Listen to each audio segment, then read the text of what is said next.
we had been in a night action, and I came back to my room about 10 o'clock the next morning, my cabin, and lying on my bed was my steward's mate. He was face down, sound asleep. I mean, I shook him. I said, what the hell are you doing in here? You're supposed to be working. He said, sir, I'm just so tired. I'm just so tired, sir.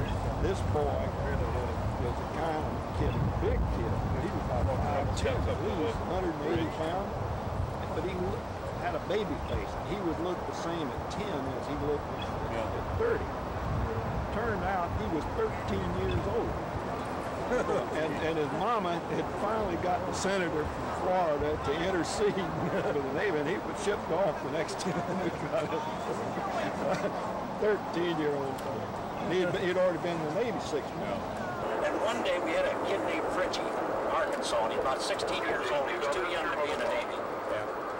And it was, we're down in the magazine. We've been called to Chief Captain. We're just down there. Nothing's happening. We're just down here. And I hear this screech going on, you know. I look over at Fritchie's got a 20 millimeter, and he's digging the TNT out. And he's digging it out, and it's hard. You know, and he's camping. Mike Mazursky was the gunner's mate in the handling room. And I said, Mike, damn it, Fritchie's in here, the 20, he's picking the TNT out of it. But Mike went out of it. He just about lost it, you know. This Marine, red, tall, big guy, he got a whole Nelson on me up on what, like I broke my neck. But I was in the ship the other day, you know, in the fan locker we call it, it's not a big old fan that force air then. I went in there and got a piece of rubber hose about that long. It was high pressure hose, about that big around with a little bit of hole in it. I had the luggeries on, I just shoved it up in there. And I went back out there and I caught his head, turned on, wrapped him upside the head, and then throwed it up in that fell on. I got him 3 times. We stood watch together after that. You know, some sort. So I would hit me with a rubber hose. I got beat up like this. I said, wouldn't no one to do that, would you? Yeah. He got tore me up. I beat that tar out of him with that. He hurt me. There's a lot of people that have talked this thing up about the Marines and sailors and friction and so forth. That doesn't exist as far as I'm concerned. And then there was just a bunch of kids. Boy, you come out of man. But that ship owned you. It owned you. You were a part of it. You wouldn't trade it for nothing. No, would you? I wouldn't have went aboard anything else. I wouldn't trade it for nothing. The saying I learned early on, later it proved to be not true, that there's only 2 good ships in the Navy. The one you've just left and the one you're going to, never the one you're on. In the case of St. Louis, that was not true. It was a good ship, beginning to end. It's the ship I first got seasick on, coming down from Vallejo to San Francisco. So that tells you what kind of a mariner I am. The exec called me up about the 4th day I was on there, and they said, we're going to be leaving here in a couple of days, and we better get a new chief posting mate if you don't think you can hack it. Because I was sick. I was seasick. Is that right? And by that time, though, I was settling in. I said, I'm going to hack it. And you know, from that day on, I was never seasick again, regardless of what kind of weather we were in or anything. You know, I never got, that's something, I never got seasick. Boy, a lot of them poor guys, though, they just, they got so sick. I felt sorry for them. Well, I tell you, that's about the coldest I've ever been in my life. And I had on 6 pairs of outside clothing, all weather jacket. And I was on the water spout watch on the bow of the ship. And when I came off of there, it was like a chunk of ice. I'm glad to get off of there and glad never to go back again, too. But I remember when I was there, sunk to by an LCM coming in the officers' quarters was about a mile up the way, up the river, Okinawa, and I had to take officers. I come back with a boatload of officers, and one of them LCMs come in that mouth of that thing, and he just washed me right up with them officers' mouths, right on a goddamn coral reef, broke the tiller and everything.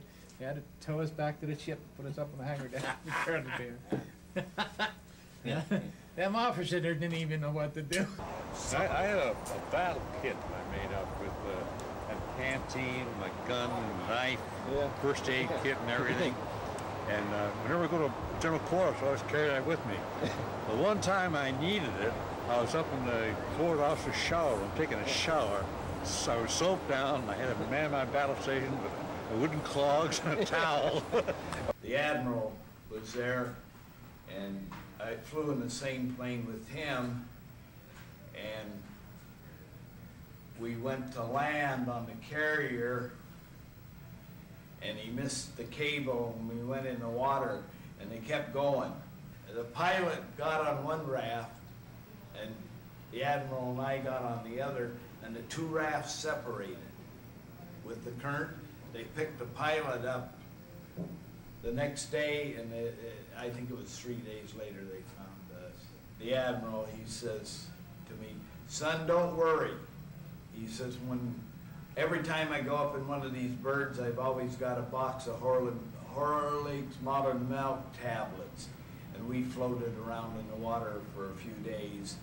And destroyers went by. We didn't know if they were Japanese or ours. And finally, we got picked up by an American destroyer. One thing you never do is take your shoes off. That's the worst thing in the world, get your feet sunburned. One time at sea, they stopped and they had swim call. Everybody would decide, and these destroyers would circle around the task force. And it was a warm, hot day. And then everybody diving over the side, and they had guys in the whale boots with guns to see if they Sharks are But that's only one time I remember. A lot of sharks. And he's fishing, we weren't fishing, we were just swimming. Not too many guys went over the side, though, you know. I didn't go over the side. No. The stupid thing that I did was swim in that water, and there were sharks in there. I remember that. They had the guns there, and we'd swim out in the ocean. There were sharks all around it. I wouldn't jump in that water today. You're so crazy when you're 18, 19, or 20 years old. You think you'll never get killed. I was pretty young then, and I'd go down the anchor chain and swim at nighttime with a bunch of other guys. We'd swim off the bow of the ship, and I put my hand out there one night as I was swimming, and I felt this enormous animal there in the water. It was a big, enormous shark or something. So all I did was not say a word. I just worked away from it, treaded water, got hold of that anchor chain, started to climb out, and it felt like more like probably it was a big old shark there, but he wasn't hungry. But the good thing that I remember is God's hand of protection was upon me at all these times.